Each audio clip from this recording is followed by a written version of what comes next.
Well, let's take our Bibles at this time and turn to the book of Daniel and the 11th chapter.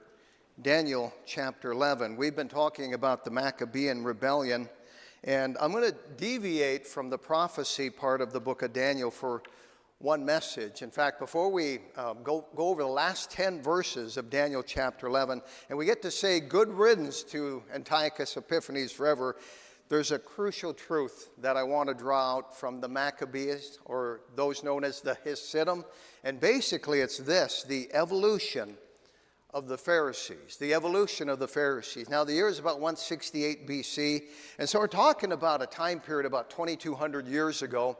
But what Daniel is getting from the angel Gabriel here actually was 350 years before it happened. So it's prophetic. And it tells us here about how when Antiochus was on a military campaign against Egypt in 168 BC, a group of Jews revolted against the high priest that Antiochus had set up back there at the temple in Jerusalem, and they rebelled. Well, Antiochus got upset. He returned to Jerusalem. He violently put down the rebellion, killing thousands of Jews at that time. Plus, we read here in Daniel chapter 11 about his general Apollonius, who did exploits. What did he do? Well, he burned the sacred scrolls. He put pig grease on them first, and they torched them. And then he went for broke, Antiochus did, by entering into the temple, going past the outer court of the Gentiles, going into the inner court of the Jews, and doing the unthinkable at that time. He went into the Holy of Holies. And basically, he forced the Jews to set up to set up a heathen, pagan, sacrilegious kind of an idolatrous thing in that temple, that sacred temple. He made them share it with the pagans. The result eventually was prostitution there taking place in the temple. And here's the Holy of Holies. Can you imagine that? A place of prostitution at this time. But he offered swine upon the altar. That altar is a picture of the cross. And what's on that altar, the lamb, is a picture of the Son of God. So he's defiling absolutely everything. And then in verse 31 here of Daniel chapter 11, it says, he took away the daily sacrifice, and they shall place the abomination that maketh desolate. This was some type of an image of Zeus and Antiochus, because they're apparently one and the same. And the Jews labeled it the abomination of desolation. Well, fast forward about close to 200 years. Christ is standing in that refurbished temple, and he's looking into the future, even beyond the time we're living in now. And in Matthew 24, he says, ye therefore shall see the abomination of desolation, spoken of by Daniel the prophet, stand in the holy place. This is talking about the future Antichrist and a temple that apparently is going to get built yet. And we find that it's going to take place during the tribulation period. And we read in that same chapter, Jesus says, for then shall be great tribulation, such as was not since the beginning of the world, to this time, no, nor ever shall be. So really what happened in 168 BC, it's going to repeat itself possibly very soon in the near future.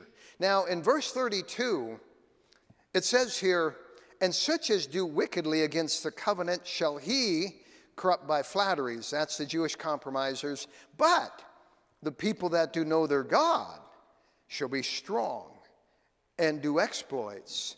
We are coming up on a very big Jewish holiday right now known as Hanukkah. And you say, I've heard that expression before.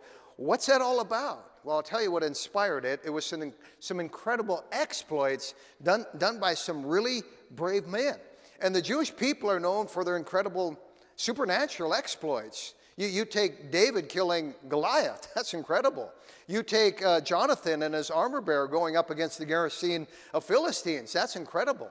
You read about the mighty men and what they did. That's incredible. Those are exploits, and the Jewish people are known for their exploits. Well, here it's talking about a different group of Jewish people. That group of people is known as the Maccabees, and you can read about them in the uninspired books of 1st and 2nd Maccabees of the Apocrypha. Who were these people, and what did they do?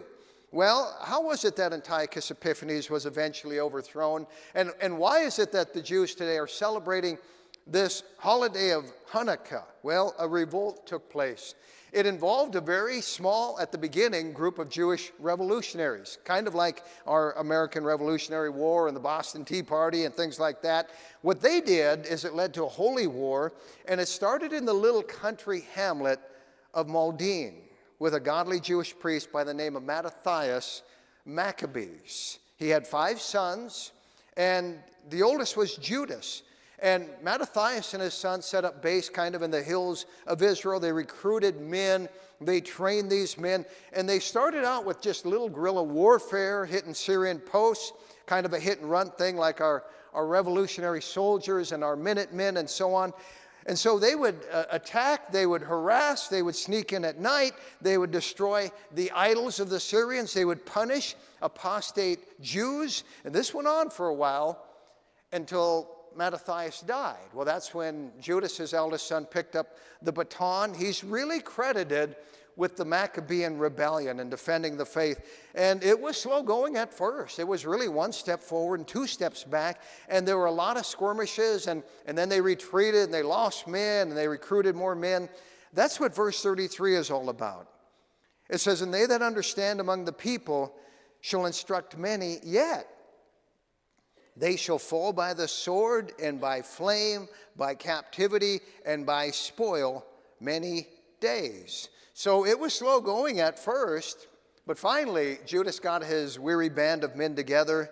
He kind of had a pep rally. He held up a partly burned scroll that had been doused in the pig grease, and he said, "Look at this." And he held up the priestly garments, all desecrated, and he said, "Gentlemen, look at this." And it kind of fired the men up, kind of charge, let's go here. And their first stop was a band of Syrian soldiers led by General Apollonius, this devilish, fiendish guy who had tortured the Jews. And guess what? General Apollonius got killed. And the Jews recovered some territory, and Antiochus heard about it, like, what? How dare they?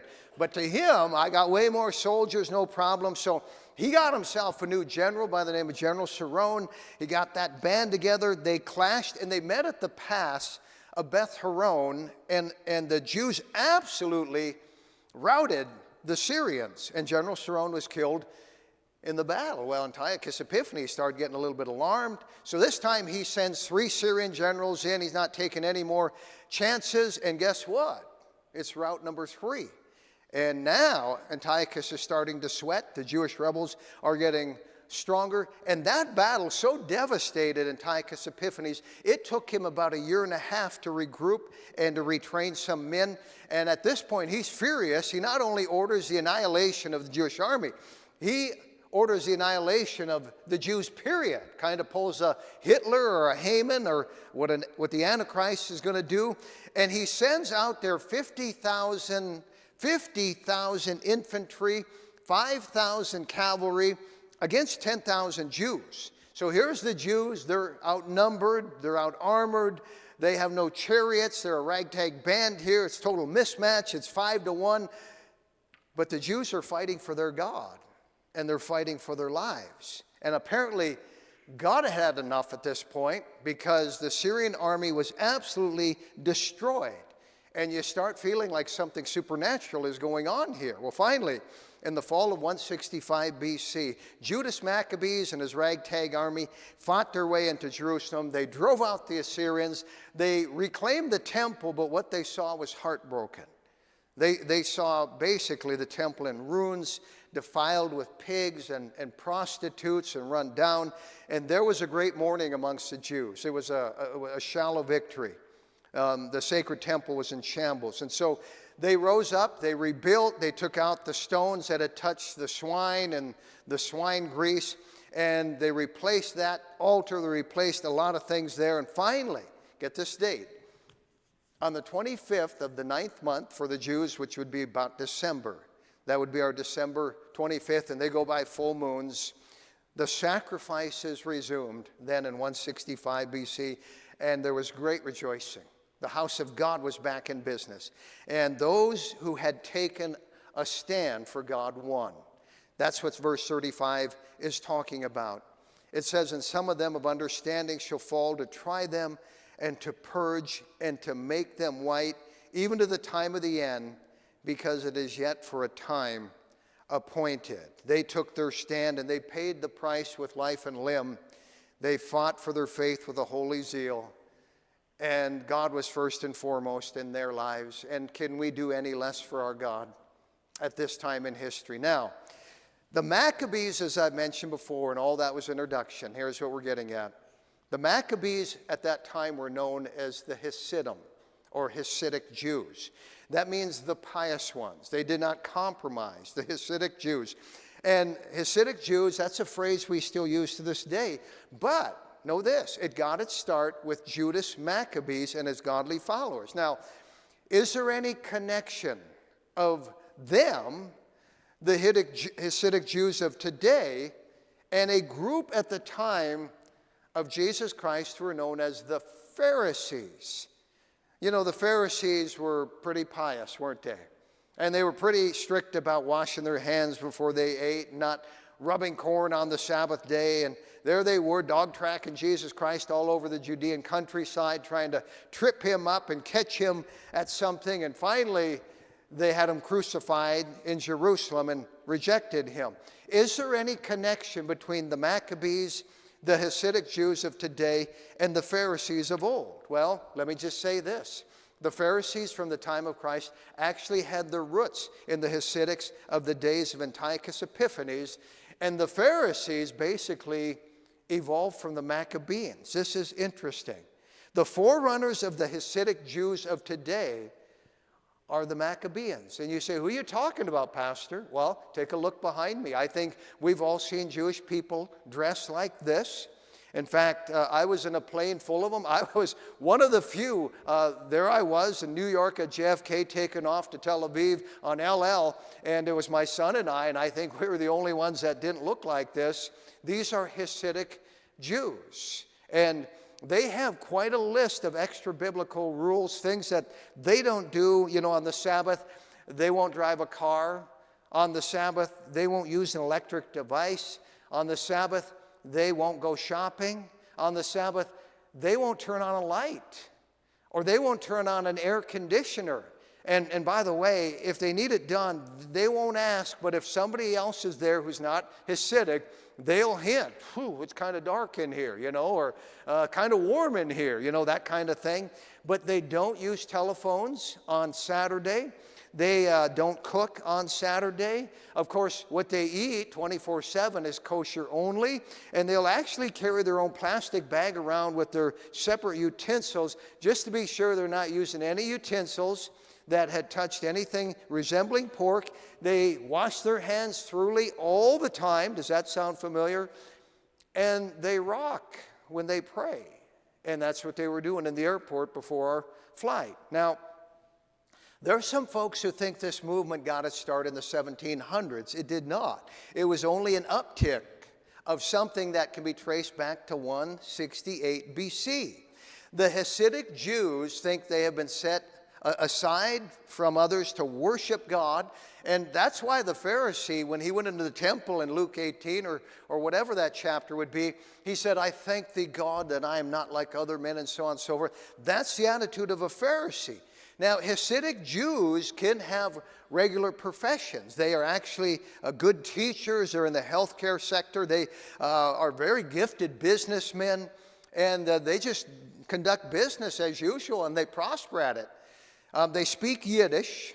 And I mentioned last time that every year at Hanukkah, a torch is lit, and a runner will take it from Maldin to the Ben Gurion Airport in Tel Aviv. They'll extinguish it, put it on an LL flight, and they'll bring it over to JFK, and they will relight that, and they will run it from there with a torch runner to a synagogue in New York City.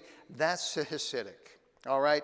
Now, of course, most of all, note this, the Hasidic Jews reject Jesus Christ as the Messiah. They absolutely are still waiting for that Messiah to come along. So how could this group have had its roots in those brave, gallant Maccabees who overthrew that wicked Antiochus Epiphanes?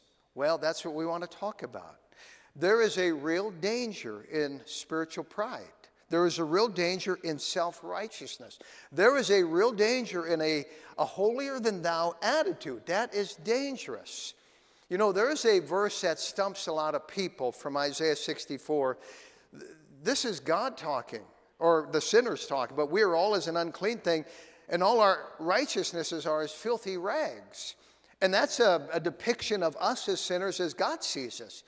And you say, well, I can see how our wickedness is a filthy rag, but our righteousnesses are. Well, I don't get that, Pastor, huh? I mean, how could it be?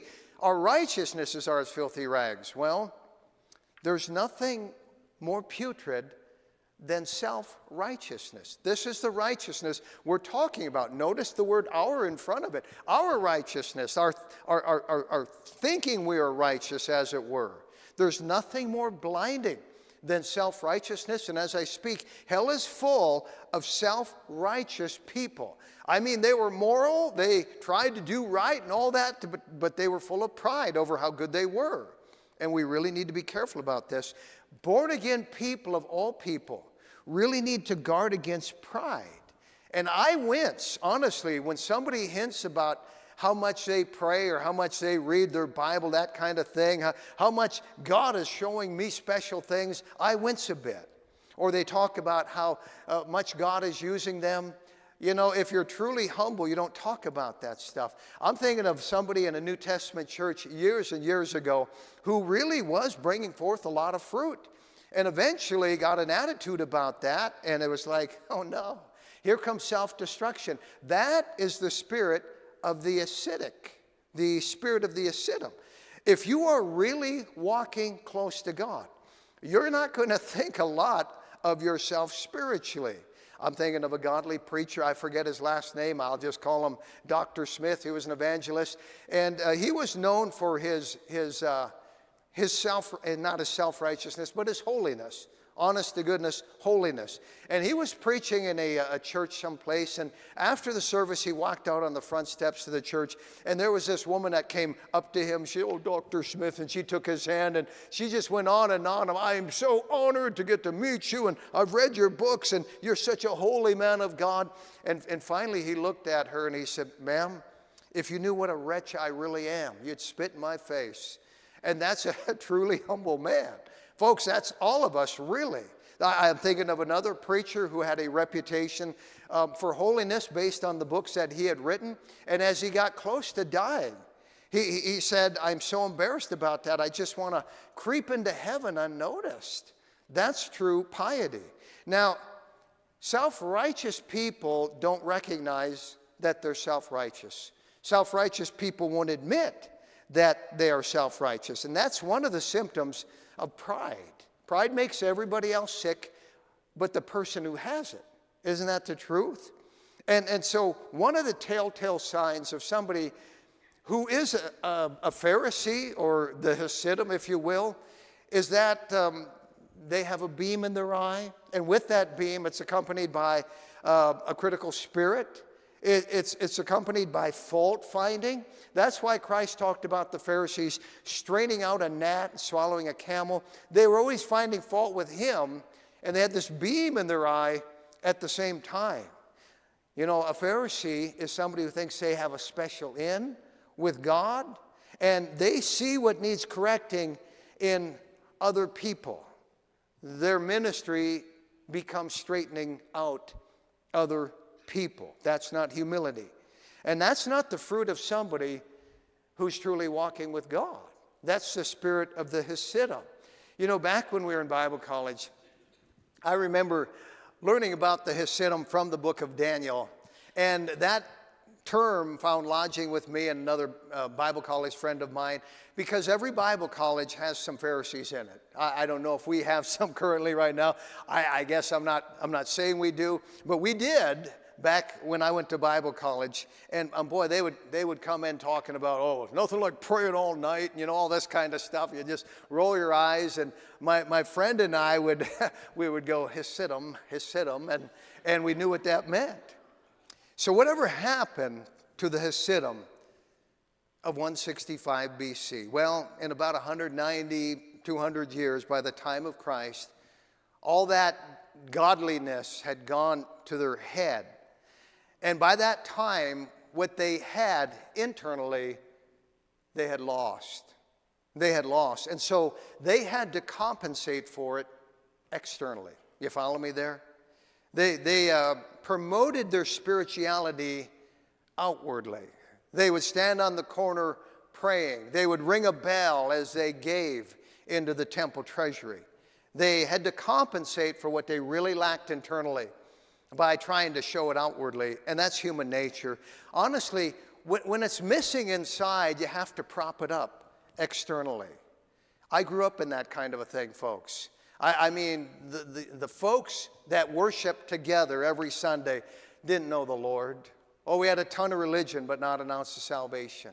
And so we had to compensate with all the external, the phylacteries, the gowns, the candles, the incense, all the chanting and the ritualism and all that kind of thing. And that's what I grew up with. We didn't have it on the inside. And so you have that extreme if you're missing it internally, but you also have the other extreme. If you're missing it internally, sometimes instead of the dead ritualism, you resort to kind of that really touchy-feely kind of, ooh, I feel it kind of a thing.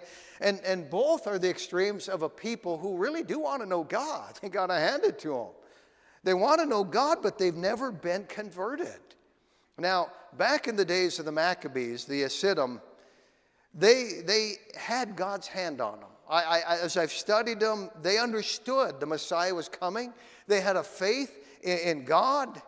But nearly 2 centuries later, they had lost all that. And they were trying to prop up what they had lost with this dead ritualism and a bunch of rules. I mean, a bunch of rules. They had so many things that they could do on the Sabbath and not do on the Sabbath that it turned into hundreds of rules. One of them was that they could only walk a third of a mile on the Sabbath. I don't know why that amount, but that would be out to my mailbox, basically, where I live. And anything beyond that was work.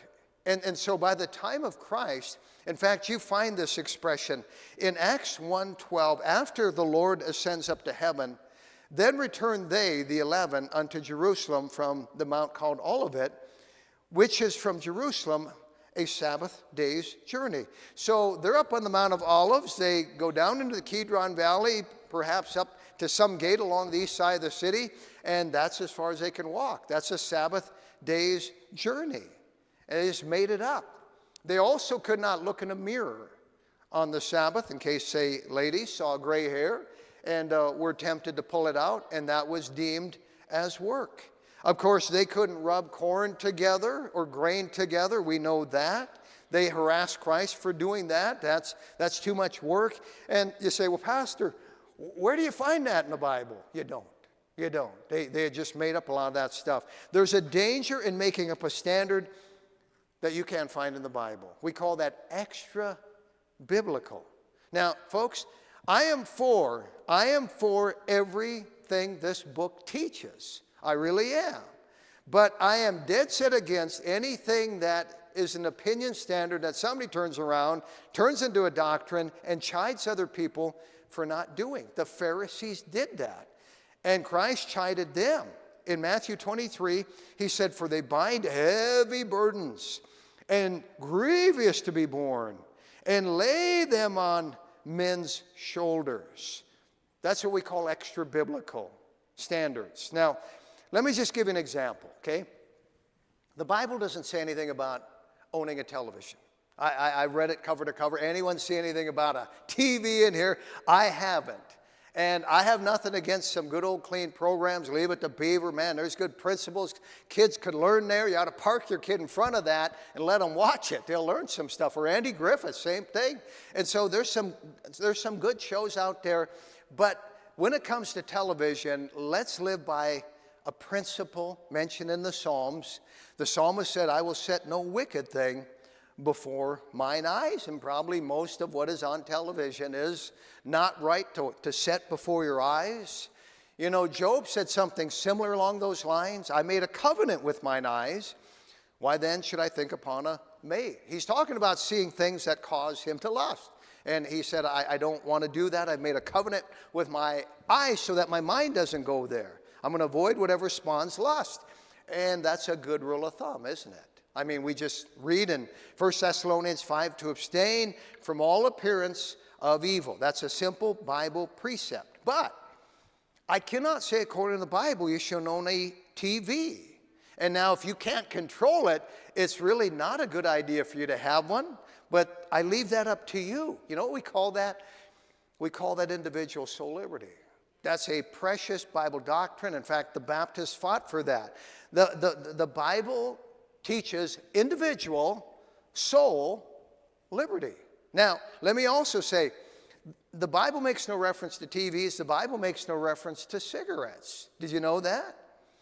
But it does say this, that your body is the temple of the Holy Ghost, which is in you, which you have of God. So here we find a principle not to defile the temple of God. When you get saved, God takes up residence within you. And if you put stuff in there that's destroying or hindering that temple, that could be labeled defiling the temple of God. That's what Antiochus Epiphanes did with the swine grease and offering up a pig. So we're establishing a principle here that we shouldn't defile the temple. And we could talk about junk food and go easy on that stuff, folks. All right, I'm not going to go there. But we don't want to lose our balance. That's all I'm saying. One, we need to focus on monitoring ourselves. All right? Have your standards and so on. But focus on monitoring yourself and not other people. And two, be careful not to take it beyond what the Bible teaches. There are some folks that don't believe you should celebrate Christmas or you should have a Christmas tree. That's fine. If that's what you believe and so on, that's fine to have your standards, but you can see here at the church, we don't feel that way. And so hopefully you're okay with that and don't push others to adopt those opinion standards you have. In fact, in Romans 14, it says, hast thou faith? Have it to thyself before God. You say, what's that mean? All right, have your standards, have your faith, keep it to yourself, though, okay? And don't push that on other people. Look in Luke chapter 11. Keep your place here in Daniel. We'll be back in just a second. But look in Luke chapter 11. What other people believe along those lines, in fact, turn to Luke 13 instead. What other people believe along those lines, and if they want to celebrate Christmas, that's fine. That's between them and God. And if you have faith, great, but have it to thyself before God. Folks, I'm just trying to say there are some hills not worth dying on. And I've seen some believers over the years go south with this. And Jesus Christ came down on this. In Luke chapter 11, he's dealing with, or 13, he's dealing with the Pharisees. In verse 13, it says, and he laid his hands on her, this woman with an infirmity, and immediately she was made straight and glorified God. And the ruler of the synagogue answered with indignation because that Jesus had healed on the Sabbath day, and said to the people, there are 6 days in which men ought to work, and them therefore come and be healed, and not on the Sabbath day. The Lord then answered him and said, thou hypocrite. How would you like to be called that from God the Son? I mean, you're spouting off full of hot air, and the Son of God lays into you and says, you're a hypocrite. And he makes his case here. If you got an ox and it's the Sabbath and he's thirsty, you lead him away to watering. In verse 16, he said, not this woman, being a daughter of Abraham, a Jew, whom Satan hath bound, lo, these 18 years, be loosed from this bond on the Sabbath day. And when he had said these things, all his adversaries were ashamed, and all the people rejoiced. Why? They're sick of the Pharisees too. It's about time somebody smoked them and told them off. It was rightly so. You know, Christ was not some non-controversial pansy like he's been depicted by so many. He didn't put up with this stuff because God hates self-righteousness. God save us from that stuff. So anytime you adapt these standards that are extra-biblical, you run the risk of becoming a Pharisee and taking the separation and taking the standards beyond what the Bible teaches and developing, cultivating, yea, fostering opinion standards. It's human nature to do this, folks. I'm glad we have a church that abides by the Bible and so on, but I also know it's human nature to get self-righteous. It's human nature to start finding fault and to find somebody to look down on because they don't adhere to something that we think they ought to. And quite often, it's just a matter of, okay, they have a higher standard in this area than you'd have in that area, but it's vice versa. And if you both sin the same, you get along fine, basically, there's a danger in that. You know, from the time we get saved, the Christian life really is about humbling ourselves, humbling our self-righteousness. We are so prone to pride. And I'm telling you, pride can find its tentacles in us in so many ways that we have to purposely work overtime to guard against self-righteousness. Now, let's have biblical tendencies and standards, but let's season that with grace, and let's never, I repeat, never make a ministry of fault finding. God doesn't call a believer to go around and straighten out other people and say, well, you know, God's laid it on my heart to tell you this, that, and the other thing. Really, the best thing that we could do, folks, is work on ourselves and let God work on other people, especially on young believers. Let's let people grow at their own pace. Now, let me just say, if you've been saved a while, and you're listening to this and going, oh, good, I like this, and you're carnal, well, you've been saved long enough to know better, all right? Maybe you need a revival of tenderness to truth. But at the same time, I just have to caution all of us because we see what happened of the glorious Hasidim. The Maccabees became the Pharisees, and it was all external. You know, observation, and I've been doing this a long time. I have seen folks like this that were so tight on certain things, eventually just completely become a major, an industrial strength casualty. I could tell you, folks, I know that we're picking others apart that are Satanists, even as I speak. And it can happen. Look in Matthew chapter 15. Oh, I wish I could tell you that the Hasidim lived happily ever after. They didn't. They evolved into a pious mess. In Matthew 15, in verse number 1, it says, then came to Jesus scribes and Pharisees which were of Jerusalem, saying, why do thy disciples transgress the tradition of the elders? For they wash not their hands when they eat bread. Boy, they thought they were going to corner Christ here, did they? Verse 3. But he answered and said, why do you also transgress the commandment of God by your tradition? For God commanded, saying, honor thy father and mother. And he that curseth father or mother, let him die the death. But ye say, whosoever shall say to his father or mother, it is a gift by whatsoever thou mightest be profited by me, and honor not his father or his mother, he shall be free. Thus have you made the commandment of God of none effect by your tradition. Ye hypocrites! Well did Isaiah prophesy of you, saying, this people draweth nigh unto me with their mouth, and honoreth me with their lips, but their heart is far from me. But in vain do they worship me, teaching for doctrines the commandments of men. Then he called the multitude together and further rebuked the Pharisees. So much of what they believed was not found in the Bible. In fact, a lot of it was contrary to the Bible. And they wore their religion on their sleeves. Literally. You've heard of phylacteries? That's what they dressed up in order to appear spiritual. So, what is the secret? What is the secret to not becoming a Pharisee? Well, I said already, work on ourselves. That is important. Secondly, may I say, learn to combine truth with grace. That's a dynamic combo. Jesus Christ was the essence both of grace and truth. Now, do you ever find it weird that the Lord Jesus Christ would deal kindly and gently with a woman taken in adultery? And I mean, he'd say, you know, if you're without sin, cast, first stone. And you say, such grace shown to her. Why? And then he turns around and he just blasts the Pharisees. Christ was the perfect combination of grace and truth, and he knew who needed what.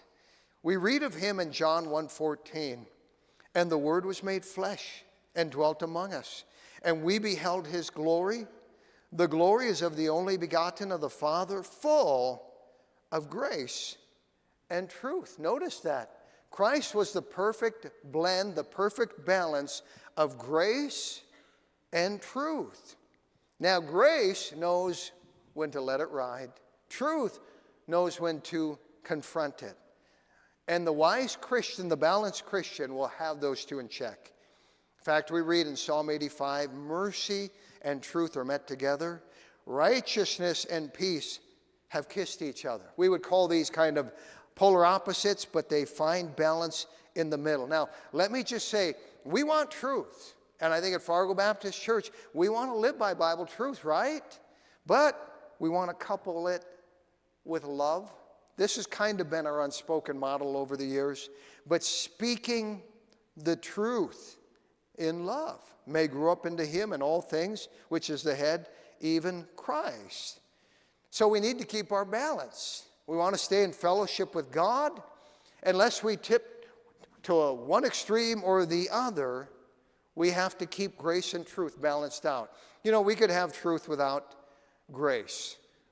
There are those who go around blowing up abortion clinics because of, well, I stand for truth. There are those who are zealots. There are those who are militant to an extreme because they are on the side of truth. In fact, back in 1983, I was in Bible college when some law enforcement officials were killed about 125 miles west of here by somebody who thought he was defending a biblical right. That's tragic. That's tragic. True Christians have never murdered anybody defending their personal convictions. Do we understand that? Now, on the other extreme, you could have grace without truth, and the result is going to be compromise every time. The result is going to be worldliness, and the result is going to be confusion. And an unequal yoke will become like Jason of old, will become like Menelaus of old. It's the road to apostasy. It's how we lose our distinctives. Compromise. It's how we lose our doctrine. And the tragedy of that, the travesty of that, is that the next generation comes along and the truth is too skewed down and they miss salvation. That is tragic. That is big. Too much grace and not enough truth. We need both. And so I back up to this verse. We're to be speaking the truth in love. We need both. Yes, there is a hell. That is the truth. But we sing, weep over the erring one. Lift up the fallen. We are concerned about them. We don't bless them. You know, Jude put it this way. He said, it was needful for me to write unto you and exhort you that you should earnestly contend for the faith which was once delivered unto the saints. He talked about earnestly contending for the faith. We need to do that, but we don't have to be contentious in the process. I know some preachers, I know some Christians who have become contentious, and they tout that, sadly, as being spiritual, and it's not. It's inappropriate. That's what it is. God help us not to become like the ascetic. As we adhere to Bible principles, let's not lose our balance. Let's not lose our balance. The Pharisees, no doubt, meant well. But what they had done was a knee-jerk reaction to the world and sin, and it was over the top. And that's human nature. And it's possible within us because that self-righteous spirit is lurking in all of us. And we can take it to an extreme. If you want to boycott Christmas trees, things along, that's between you and God, individual soul liberty. But don't put that on other people. And let's not adapt extra biblical things that we cannot back up with the Word of God. You know, our Adventist friends, they say if you don't worship on Saturday, you're going to worship the Antichrist eventually. And of course, they mean well, but that's a very skewed interpretation from the book of the Revelation. Not only that, but Romans 14 says, one man esteemeth one day above another, another esteemeth every day alike. Notice this part. Let every man be fully persuaded in his own mind. These are situations where we make that application. And let me just say, this is a historic Baptist trademark. Individual soul liberty. Actually, the Maccabees had some balance back in 168 BC because they weren't the Pharisees yet, and they were doing what was right. Now, back in Daniel chapter 11, let's talk about how to keep from becoming a Pharisee. And I find it pretty simple, and just 3 quick steps here while we have time. First of all, we find in verse 33, and they that understand among the people shall instruct many. First of all, we understand, and as a result, we have discernment. We understand the things of God. We get it.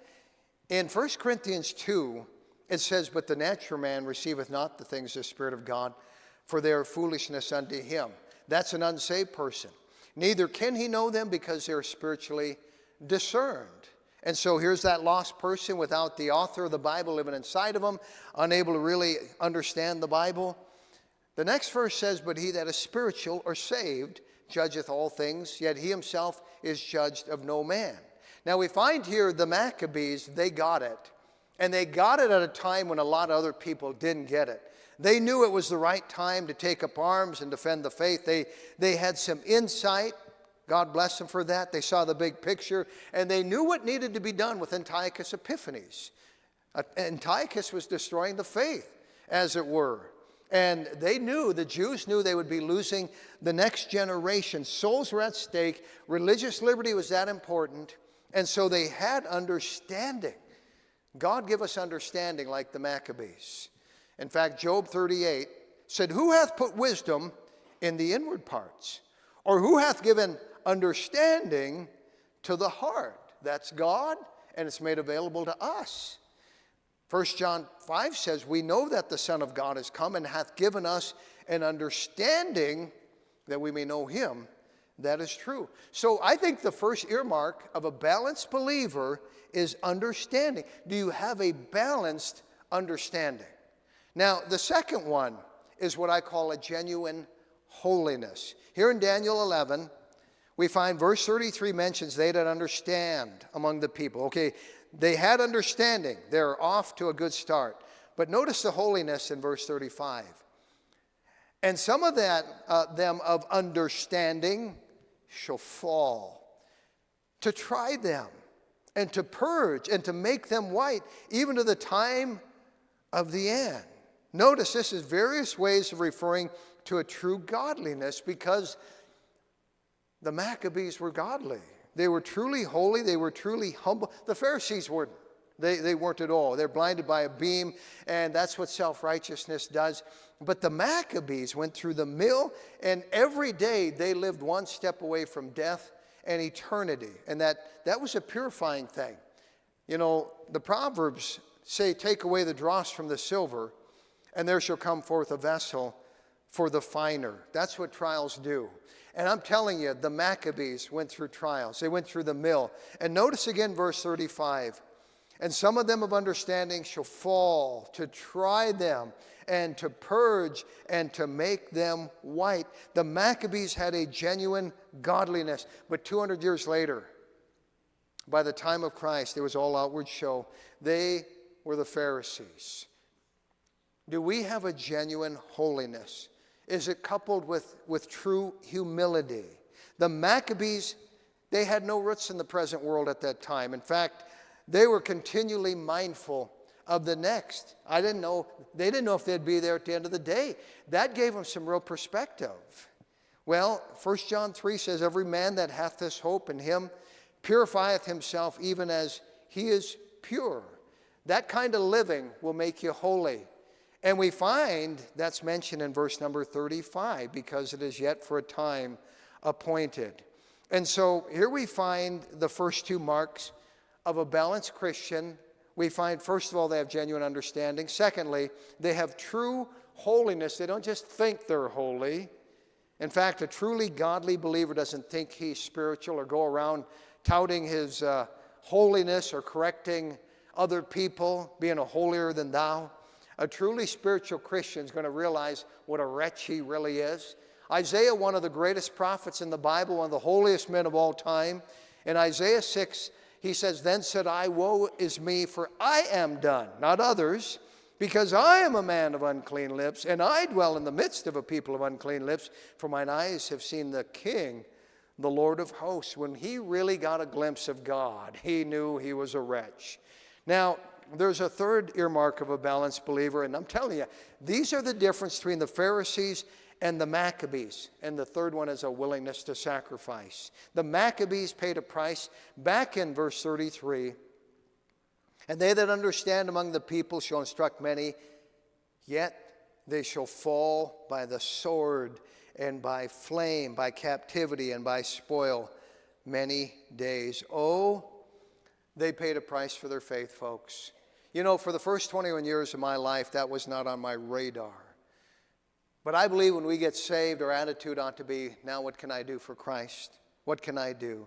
When you get a hold of the true faith, I believe that faith gets a hold of you. And the result is a willingness to sacrifice, and the Maccabees were willing to sacrifice. Now, let's close. 1 Corinthians 10 says, now all these things happened unto them for ensamples or examples, and they are written for our admonition, upon whom the ends of the world are come.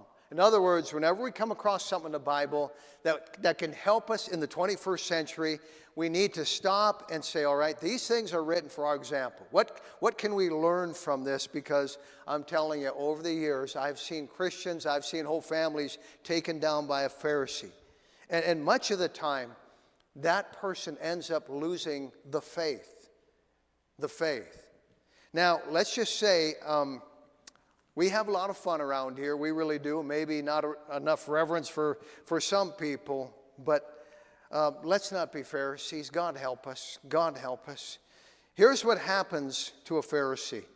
1 Corinthians 10, wherefore let him that thinketh he standeth take heed, lest he fall. That's what happens. If we think we're beyond it, we're done. Let him that thinketh he standeth take heed, lest he fall. So maybe it's worth our time. It's worth our time to pause from prophecy for a critical reminder, for some critical insight here.